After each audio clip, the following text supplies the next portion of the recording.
নারী সংস্কার কমিশন বাতিল সহ ১২ দফা দাবিতে নতুন ঘোষণাপত্র দিয়েছে হেফাজতে ইসলাম। আজ শনিবার রাজধানীর সোহরাওয়ার্দী উদ্যানে অনুষ্ঠিত মহাসমাবেশ থেকে এই দাবিগুলো উত্থাপন করা হয়। ঘোষণাপত্র পাঠ করেন সংগঠনটির নায়েবে আমির মাওলানা মাহফুজুল হক। ঘোষণার প্রথম দফায় নারী সংস্কার কমিশন ও তার প্রতিবেদন বাতিলের দাবি জানানো হয়। একই সঙ্গে আলেম ও নারী প্রতিনিধি সমন্বয়ে নতুন কমিশন গঠনের প্রস্তাব দেয় হেফাজত।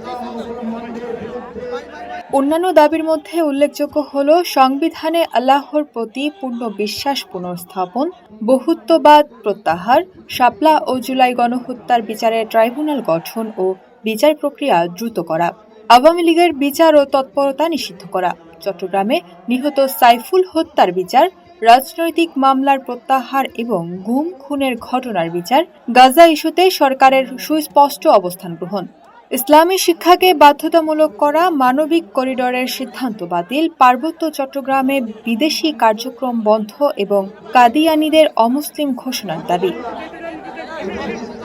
হেফাজতে ইসলামের মহাসচিব মাওলানা সাজিদুর রহমান নারীর অধিকার প্রতিষ্ঠায় আগামী ৩ মাসের মধ্যে বিভাগীয় সম্মেলনের ঘোষণা দেন।